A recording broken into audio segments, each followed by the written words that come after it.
கெட்டி மேளம் சீரியல்ல என்ன நடக்க போகுதுன்னு பார்க்கலாம் வாங்க வீடியோக்குள்ள போகலாம். அஞ்சலி வீட்டுக்கு போறேன்னு சொல்லிட்டு போன மாமாவுக்கு என்ன நடந்திருக்கும் அப்படின்னு வெற்றி யோசிச்சுட்டே இருக்காங்க. இதுக்கு பின்னாடி யார் இருந்தாலும் சரி அவங்கள நான் சும்மா விட போறதா இல்லை, நான் போலீஸ்ல கம்ப்ளைண்ட் கொடுத்துட்டேன்னு சொல்றாங்க வெற்றி. இவங்க சாவுக்கு பின்னாடி யார் இருந்தாலும் சரி அவங்கள சும்மா விடக்கூடாது, நம்ம போலீஸ்ல கம்ப்ளைண்ட் கொடுத்தே ஆகணும்னு சொல்லிட்டு இருக்காங்க மகேஷ். நான் ஏற்கனவே கொடுத்துட்டேன்னு சொல்றாங்க வெற்றி. இதை கேட்டுதான் அதிர்ச்சி அடைகிறாங்க மகேஷ். முருகன் கிட்ட என்ன நடந்ததுன்னு கேட்குறாங்க. முருகன் நடந்ததை சொல்லும்போது மகேஷ் அதிர்ச்சி அடைகிறாங்க. ஐயோ, இவ்வளவு சைகை பண்ணிட்டு இருக்கிறவன் நம்மளை காட்டி கொடுத்துருவானோ, மாமா ஒருவேளை முருகன் கிட்ட எல்லா உண்மையும் சொல்லியிருப்பாரான்னு யோசிச்சுட்டு இருக்காங்க மகேஷ்.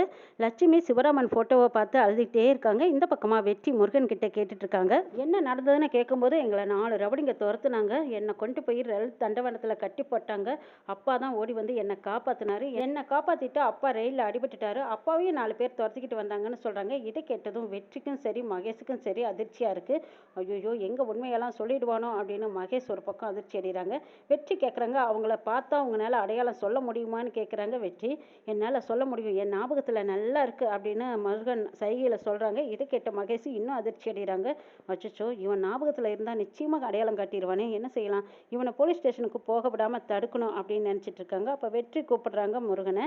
முருகா, நீ வந்து அடையாளம் சொல்லு, வரைஞ்சு கட்டினா அவங்க யாருன்னு உன்னால் கண்டுபிடிக்க முடியுமான்னு வெற்றி கேட்குறாங்க. புள்ளி விவரமாக என்னால் அடையாளம் காட்ட முடியும்னு முருகன் உறுதியாக சொன்னதை கேட்ட மகேஷ் இன்னும் அதிர்ச்சி அடைகிறாங்க. இப்போ என்ன செய்யலாம், இவங்க 2 பேர்த்தையுமே போலீஸ் ஸ்டேஷனுக்கு போக விடாமல் தடுக்கணும், ஏதாவது பண்ணணுமேனு யோசிக்கிறாங்க. வெற்றி துளசி கிட்ட சொல்லிட்டு முருகனை கூப்பிடுறாங்க. அப்போ முருகனும் வரேன்னு நிற்கிறாங்க. வெற்றி லட்சுமி அம்மாவை பார்க்குறாங்க. அத்தை, நீங்கள் ஒன்றும் கவலைப்படாதீங்க அத்தை, இதுக்கு யார் காரணங்கிறத நான் கண்டுபிடிக்கிறேன், நீங்கள் சாப்பிடுங்கிறாங்க. இதுக்கு யார் காரணங்கிறத நீங்கள் கண்டுபிடிக்கிறதுக்கு முன்னாடி நான் சாப்பிட மாட்டேன்னு பிடிவாதமாக சொல்கிறாங்க லட்சுமி. அத்தை, இதுக்கு யார் காரணமாக இருந்தாலும் அவங்கள நான் சும்மா விட மாட்டேன், நான் கண்டுபிடிப்பேன், அவங்களுக்கு நிச்சயமாக தண்டனை வாங்கி கொடுப்பேன், நீங்கள் ஒன்றும் கவலைப்படாதீங்க, நீங்கள் சாப்பிடுங்கன்னு சொல்கிறாங்க வெற்றி. அம்மா இந்தாங்கம்மா, நீங்கள் சாப்பிடுங்க, சாப்பிடாமல் இருந்து உங்கள் உடம்புக்கு ஏதாவது ஒன்றுனா நாங்கள் தாங்கிக்கவே முடியாது, இப்போ அப்பாவை இழந்துட்டோம், உங்களையும் இழக்க நாங்கள் தயாராக இல்லை, நீங்கள் சாப்பிட்டு தான் ஆகணும், நீங்கள் சாப்பிட்டா தான் நாங்களும் சாப்பிடுவோன்னு துளசியும் அஞ்சலியும் சொன்னதுக்கப்புறமா லட்சுமி அம்மாவும் சரின்னு சாப்பிட்றாங்க.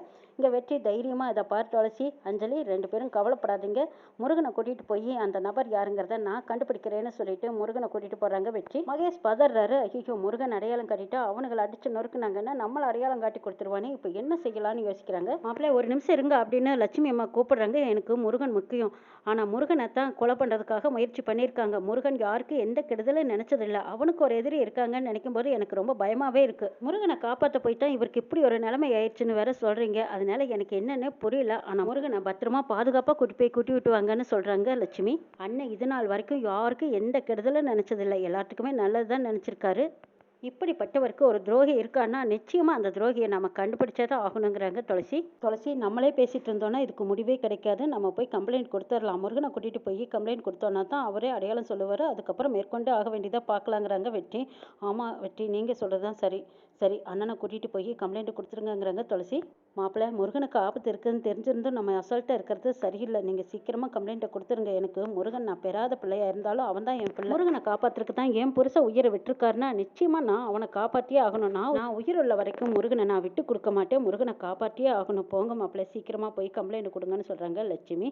இதெல்லாம் கேட்டுட்டு இருந்தா மகேஷ் சொல்கிறாங்க, அத்தை அவசரப்படாதீங்க, நம்ம திட்டுப்புன்னு போய் கம்ப்ளைண்ட் கொடுத்தோன்னா அந்த எதிராளி பின்னால் இருக்கிறவன் மறைஞ்சுக்குவான், யாரோ ஒருத்தன் தெரிஞ்சுதான் இந்த மாதிரி ஒரு வேலையை பார்த்துட்டு இருக்கான், அவன் யாருங்கிறத நம்மளே கண்டுபிடிக்கலாங்கிறாங்க மகேஷ். என்ன மாப்பிள்ளை சொல்லிட்டு இருக்கீங்க, நம்ம மட்டுமே தேடி கண்டுபிடிக்க முடியாது, இது உயிர் சம்மந்தப்பட்ட விஷயம், நிச்சயமாக போலீஸ்லேயும் புகார் கொடுத்தா அவங்க ஒரு பக்கம் அவங்களும் தேடி கண்டுபிடிப்பாங்க, அதுக்கான சப்போர்ட்டும் நமக்கு இருக்குது, அசால்ட்டாக இருக்கிற வரைக்கும் முருகனோட உயிருக்கும் ஆபத்து தான், முருகனை எப்படியாவது காப்பாற்றியே ஆகணும், நேரம் போக போக எனக்கு பயமாக இருக்குது, சீக்கிரமாக போய் கம்ப்ளைண்ட்டை கொடுத்துருங்க, முருகனை எப்படியாவது காப்பாற்றியே ஆகணுங்கிறாங்க லட்சுமி. அத்தை, நீங்கள் ஒன்றும் கவலைப்படாதீங்க, நாங்கள் பார்த்துக்குறோன்னு சொல்கிறாங்க வெற்றி.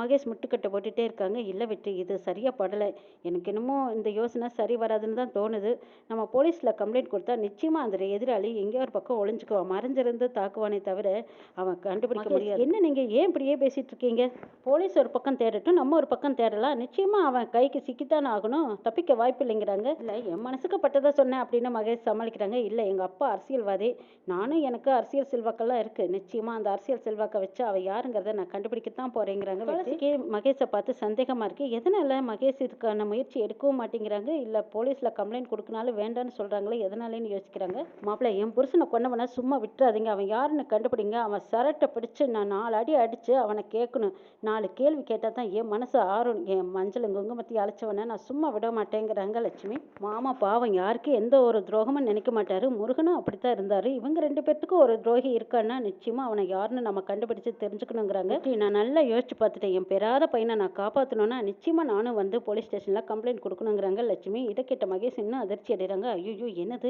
இவ்வளோ பெரிய பிரச்சனையை கொண்டு வராங்களே, எப்படியாவது சுலபமாக அமுத்திடலான்னு பார்த்தா முடியாது போல இருக்குன்னு யோசிக்கிறாங்க. எல்லாரும் கிளம்பும்போது அஞ்சலி போய் மகேஷ் கிட்ட கேட்குறாங்க, என்ன நீங்கள் போகலையான்னு கேட்கும்போது, நான் போகல அஞ்சலி, எனக்கு கொஞ்சம் முக்கியமான வேலை இருக்குது, நான் அதை முடிச்சுட்டு வரேங்கிறாங்க. மகேஷ் சொன்ன பதிலை கேட்டதும், என்னது ஒட்டியும் ஒட்டாமல் இருக்காரு, ஒருவேளை இவருக்கு இதில் சம்பந்தம் இருக்குமா என்னன்னு தெரியலையே அப்படின்னு அஞ்சலிக்கு சந்தேகமாக இருக்கு. மகேஷ் யோசிச்சுட்டே இருக்காங்க, ஒருவேளை வெற்றி அந்த ஆளுகளை எல்லாம் கண்டுபிடிச்சிருவானா, முருகன் அடையாளம் கட்டிட்டா நிச்சயமாக வெற்றி விட மாட்டான், சும்மாவே விட மாட்டான், இதுக்கு பின்னாடி யார் இருக்கான்னு கண்டுபிடிச்சிருவான், என்ன செய்யலாம்னு யோசிக்கிறாங்க. சரி, நம்ம உடனே அந்த ஆளுங்க எல்லாரும் ஊரை விட்டு அனுப்பிச்சு வைக்கணும், அவனுக்கு எவ்வளோ பணம் வேணாலும் சரி கொடுத்து அனுப்பிடலாம், யார் கண்ணிலையும் பட்டுடக்கூடாது, சீக்கிரமாக ஊரை விட்டு கிளம்புங்கடா அப்படின்னு ஃபோன் பண்ணி சொல்லிடலான்னு நினச்சிட்டு இருக்காங்க மகேஷ். ஏதோ யோசனையில் இருக்காருன்னு சொல்லிட்டு அஞ்சலி வந்து, என்ன மகேஷ் என்ன யோசிக்கிறீங்கிறாங்க. அது ஒன்றும் இல்லை அஞ்சலி, நான் ஒரு முக்கியமான ஃபைல் ஒன்று வீட்டுக்கு போய் எடுத்துகிட்டு வரணும், அதான் யோசித்தேன், வீட்டுக்கு போகலாமா இல்லை ஆஃபீஸ்க்கே போகலாமான்னு யோசிச்சுட்டு இருக்கேங்கிறாங்க. ஏங்க இப்படி ஒரு நேரத்தில் கூட உங்கள் பிஸ்னஸ் பற்றி தான் யோசிப்பீங்களாங்கிறாங்க. அஞ்சலி, என்ன செய்கிறது, என்னோட நிலைமை அப்படின்னு சொல்லிட்டு மகேஷ் அங்கேருந்து தப்பிக்க பார்க்குறாங்க. அஞ்சலி திடீர்னு முடிவெடுக்கிறாங்க, சரி நம்மளும் வீட்டுக்கு போகலாம் அப்படின்னு யோசிக்கிறாங்க. துளசி கிட்ட சொல்கிறாங்க, அக்கா நான் வீடு வரைக்கும் போயிட்டு வரேங்கிறாங்க. என்ன அஞ்சலி நீ போலீஸ் ஸ்டேஷனுக்கு வரலையாங்கிறாங்க. இல்லைக்கா, முருகன் நான் வராரு, அவரை கூட்டிகிட்டு போய் நீங்கள் பத்திரமா பார்த்து கேஸை கொடுத்துட்டு வாங்கக்கா, நான் வீடு வரைக்கும் போனதும் வர ஒரு முக்கியமான வேலைங்கிறாங்க. அதுவா, அப்படியா, சரி அஞ்சலி பார்த்து பத்திரமா போயிட்டு வா, நீ மட்டும் தனியாக போயிடுவியாங்கிறாங்க. பரவாயில்லக்கா நான் போய்க்குவேன்னு சொல்லிட்டு அஞ்சலி அங்கேருந்து கிளம்புறாங்க. முருகன் நான் சொல்கிறத வச்சு பார்த்தா அப்பா நம்ம வீட்டுக்கு வந்ததாக தான் சொல்கிறாங்க, கண்டிப்பாக அப்பா நம்ம வீட்டுக்கு வந்திருக்க வாய்ப்பு இருக்குது. சரி என்னதான் நடந்திருக்கும், நம்ம வீட்டில் போய் ஏதாவது பார்க்கலாமா, அப்பா வந்ததுக்கான அடையாளம் தெரியுமான்னு யோசிக்கிறாங்க துளசி. சரி மகேஷ்க்கு தெரியாமையே நம்ம வீட்டுக்கு போகலான்னு முடிவு பண்ணுறாங்க. பார்த்தா வெற்றி, துளசி, லட்சுமி, முருகன் இவங்க எல்லாருமா போய் போலீஸ் ஸ்டேஷனில் கம்ப்ளைண்ட் கொடுக்குறாங்க. போலீஸ் ஸ்டேஷனில் முருகன்கிட்ட விசாரிக்கிறாங்க, எனக்கு அவங்க எல்லாத்தையும் அடையாளம் தெரியுங்கிறாங்க. அப்படியா, சரி அடையாளம் தெரிஞ்சவங்களெல்லாம் உங்களால் காட்ட முடியுமா, இங்கே இருக்கிறவங்கள பாருங்கள், உங்களுக்கு தெரிஞ்சவங்க யாராவது இருக்காங்களான்னு பார்க்கலான்னு சொல்லிட்டு அங்கே கூட்டிகிட்டு போய் அவங்க எல்லாத்தையும் பார்க்க சொல்கிறாங்க. அதுக்கு முன்னாடியே அவங்க வச்சிருக்கிற ஃபோட்டோஸ் எல்லாத்தையும் எடுத்து காட்டுறாங்க. அதில் ஒவ்வொருத்தரையாக பார்த்துட்டு வராங்க முருகன் ஒவ்வொரு பிக்சராக பார்த்துட்டு வந்து அதில் ஒருத்தனை அடையாளம் காட்டுறாங்க. அதை பார்த்ததும், ஓ இவனா, நல்லா ஞாபகம் இருக்காங்கிறாங்க. இருக்குங்கிறாங்க முருகன். அடுத்தது வெற்றி சொல்கிறாங்க, இதை பாருங்கள் சார், கூடிய சீக்கிரம் இவன் யார் என்னங்கிறத கண்டுபிடிச்சு எங்களுக்கு தகவல் கொடுத்தே ஆகணும், முருகனை காப்பாற்றியே ஆகணும், பாவம் அவர் வாய் பேச முடியாது, காது கேட்காது, அவருக்கு ஒரு எதிராளி இருக்கிறான்னா நிச்சயமா அவன் யாருங்கிறத நாங்கள் பார்த்தே ஆகணும், இவங்கனால தான் இப்போ எங்கள் மாமா உயிரை விட்டுருக்காரு, அவரோட சாவுக்கு பின்னால் யார் அந்த எதிராளிங்கிறத நாங்கள் கண்டுபிடிச்சே ஆகணும் சார், எங்களுக்கு முடிஞ்ச வரைக்கும் எங்களுக்கு நீங்கள் சப்போர்ட்டாக இருந்தாகணும்னு வெற்றி கேட்டுக்கிறதுனால இங்கே பாருங்க சார், நீங்கள் ஒன்றும் கவலைப்படாதீங்க, கம்ப்ளைண்ட் கொடுத்துட்டீங்களா நாங்கள் பார்த்துக்குறோங்கிறாங்க. இன்ஸ்பெக்டர் லட்சுமி அம்மா போய் கையெடுத்து கும்பிட்டு கேட்குறாங்க, இதை பாருங்க சார், என் புருஷன் யாருக்கு எந்த துரோகமும் செய்யாதவர், எல்லாத்துக்கும் நல்லது தான் செஞ்சிருக்காரு, இது வரைக்கும் யாருக்கிட்டையும் பகையை சேமிச்சதும் இல்லை, எங்களுக்கு அக்கம் பக்கத்து வீட்டுக்காரர்கிட்டையும் சரி அடுத்தவங்ககிட்டையும் சரி இது வரைக்கும் நாங்கள் யாரையுமே பகைச்சிக்கிட்டதில்லை, ஆனால் அவருக்கு ஒரு எதிராளி இருக்கான்னு தெரிஞ்சால் எனக்கு ஆச்சரியமாக இருக்குது, அது யாருங்கிறத நான் தெரிஞ்சே ஆகணும், என் மூத்த மகன் முருகனுக்கு எந்த ஆபத்தும் வராமல் நீங்கள் தான் சார் காப்பாற்றணும், அவனுக்கு ஏதோ ஒன்று நான் என்னாலேயும் தாங்கிக்கவே முடியாது, இப்போ அவனால தான் என் புருஷன் உயிரை விட்டுருக்காரு, என் புருஷனை கொன்னது மட்டும் இல்லாமல் அவங்க ஆத்திரம் தீர முருகனை ஏதாவது செஞ்சுடுவாங்களோன்னு எனக்கு பயமாக இருக்குது, அதுக்கு முன்னாடி நீங்கள் தான் அவனுக்கு பாதுகாப்பு கொடுத்து அந்த எதிராளி யாருங்கிறத கண்டுபிடிச்சு கொடுக்கணும்னு கேட்குறாங்க லட்சுமி. அம்மா நீங்கள் ஒன்றும் கவலைப்படாதீங்கம்மா, கம்ப்ளைண்ட் கொடுத்துட்டீங்களா, எல்லாம் நாங்கள் பார்த்துக்குறோங்கிறாங்க. முருகன் சைகையில் சொல்கிறாங்க, எங்கள் அப்பாவோட நிலைமைக்கு காரணமானவங்கள சும்மாவே விடக்கூடாது, அவங்க எல்லாத்தையும் எனக்கு அடையாளம் தெரியும்னு சொல்லிட்டு இருக்காங்க. அப்போ லட்சுமி அம்மா முருகன் சொல்கிறத கேட்டு அழுதுகிட்டே உட்காந்துருக்காங்க. அம்மா அழுகாதீங்கம்மா, அதான் முருகன் சொல்கிறாருல்ல, நிச்சயமாக அடையாளம் கண்டு அவங்க எதுக்காக இப்படி பண்ணினாங்கன்னு நம்ம தெரிஞ்சுக்கலாம், நீங்கள் ஒன்றும் அழுகாதீங்க பயப்படாதீங்க அப்படின்னலாம் சொல்லிட்டு இருக்காங்க. இனிமேல் அப்பா திரும்பி வரவா போகிறாரு அப்படின்னு சொல்லி லட்சுமி இப்படி ஒரு கவலையில் அழுதுட்டு இருக்காங்க. ஆனால் முருகனை காப்பாற்றியே ஆகணும், அவனுக்கு எதிராளி யாருன்னு தெரிஞ்சுக்கிட்டே ஆகணுங்கிறாங்க லட்சுமி. கண்டிப்பாக தெரிஞ்சுக்கலாமா, நீங்கள் ஒன்றும் கவலைப்படாதீங்க சொல்றாங்க. முருகன் லட்சுமியோட கண்ணீரை தொடச்சுட்டு, அம்மா எனக்கு எதுவும் ஆகாது, நீங்க கவலைப்படாதீங்க, அந்த எதிராளி யாரா இருந்தாலும் சரி எங்க இருந்தாலும் கண்டுபிடிச்சிடலாம், அப்பாவோட ஆத்மா சாந்தி அடையணும்னா அவனுங்களை பழிவாங்கி ஆகணுங்கிறாங்க முருகன். இதையெல்லாம் பார்த்துட்டு இருந்த வெற்றியும் துளசியும், அண்ணே அழுகாதீங்க நாங்க இருக்கோம்ல பார்த்துக்கிறோம் அப்படின்னு சொல்லிட்டு இருக்காங்க. அங்க போலீஸ் இன்ஸ்பெக்டரும், சார் அந்த நபர் யாருங்கிறத தேடுறதுக்கான முயற்சி பண்ணிட்டு தான் இருக்கோம், அவரை வர சொல்லுங்க அப்படின்னு சொல்லி போட்டோவெல்லாம் எடுத்து காட்டிட்டு இருக்காங்க. அந்த போட்டோல இருக்கிற நபரையெல்லாம் அடையாளம் காட்டிட்டு இருக்காங்க முருகன். இதையும் தாண்டி சந்தேக பேர் வழியில நிறைய பேர் அரெஸ்ட் பண்ணி வச்சிருக்கோம், அவங்கள அஞ்சலி யாராவது இவங்களுக்கு தெரியுமான்னு பார்க்கலாம் அப்படின்னு சொல்லிட்டு இன்ஸ்பெக்டர் முருகனை அந்த பக்கமாக ரவடிங்களை காட்டுறதுக்காக கூட்டிகிட்டு போகிறாங்க. அஞ்சலி வீட்டுக்கு போய் அவங்களோட சந்தேகம் தீரவே இல்லை. அவங்க அம்மா எங்கே போயிருப்பாங்க அம்மான்னு வேற சொல்கிறாங்க. ஆனால் நம்ம வர நேரத்தில் அவங்க அம்மா தப்பிச்சிருப்பாங்களா? தப்பிக்க வாய்ப்பு இருக்கா? அவங்க அம்மாவை கண்டுபிடிக்கிறேன்னு சொன்ன மகேஷ் இன்னும் இது வரைக்கும் எந்த ஸ்டெப்புமே எடுத்துக்கலையே, யாரை வச்சு கண்டுபிடிச்சிட்டு இருக்காரு அப்படின்னு சந்தேகம் வருது அஞ்சலிக்கு. அஞ்சலி திரும்ப திரும்ப அப்பா இங்கே வந்ததா அம்மாவும் சொல்கிறாங்க, அக்காவும் சொல்கிறாங்க, முருகன் அண்ணாவும் சொல்கிறாரு. அப்போ இங்கே வந்திருப்பாங்களா? இங்கே வந்த நேரத்தில் மகேஷ் அப்போ எங்கே இருந்தாரு அப்படின்னு யோசிச்சுட்டு இருந்த அஞ்சலி திரும்பி பார்க்குறாங்க. அந்த பக்கம் பார்த்தா ஏதோ ஒரு பைய ஒன்று மறைச்சி வச்சிருக்கிறது தெரியுது. அந்த பைய எடுத்து பார்க்குறாங்க. அதில் புடவை இருக்குது, பூ இருக்குது, அம்மா கொடுத்த பொருளெல்லாம் இதில் இருக்கே. அப்போ அப்பா இங்கே வந்திருக்காரு. வந்தவர் எதுக்காக பையன் அந்த பக்கமாக மறைச்சி வைக்க வேண்டிய அவசியம் என்ன?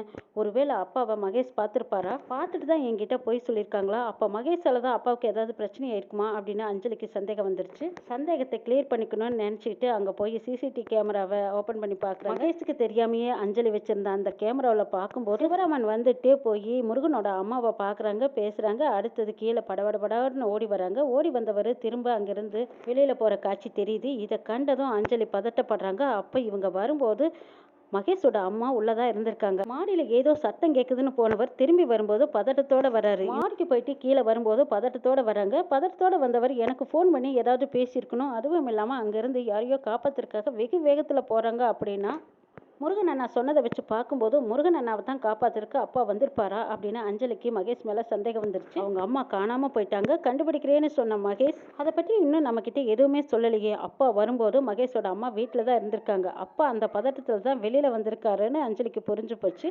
சிவராமன் போனதுக்கு அப்புறமா மகேஷோட அம்மாவை 4 பேர் சேர்ந்துக்கிட்டு அவங்கள கட்டி இழுத்துக்கிட்டு போனதை அஞ்சலி சிசிடிவி மூலமாக பார்த்துடுறாங்க. இந்த இடத்துக்கு மகேஷோட அனுமதி இல்லாமல் யாரும் வந்து இவங்களை தூக்கிட்டு போக முடியாது. அநேகமாக இது மகேஷோட வேலையாக தான் இருக்கும்னு அஞ்சலிக்கு புரிஞ்சு போச்சு. அஞ்சலி மகேஷை பார்த்ததையும் கேட்ட முதல் கேள்வி எங்க அப்பாவை எதுக்காக கொன்ன அப்படிங்கிற கேள்வி. இதை கேட்டதும் மகேஷுக்கு தூக்கி வாரி போடுது. ஐயோ, அஞ்சலி ஒருவேளை உண்மையை கண்டுபிடிச்சிட்டாளா? இந்த விஷயம் வெளியில தெரிஞ்சா நமக்கு பிரச்சனை ஆயிடுமே, நம்மளை விட மாட்டாங்கன்னு நினச்சிக்கிட்டு மகேஷ் திடீர்னு ஒரு முடிவு எடுக்கிறாங்க. என்ன செய்ய போறாங்கன்னு நாளை எபிசோட்ல பார்க்கலாம்.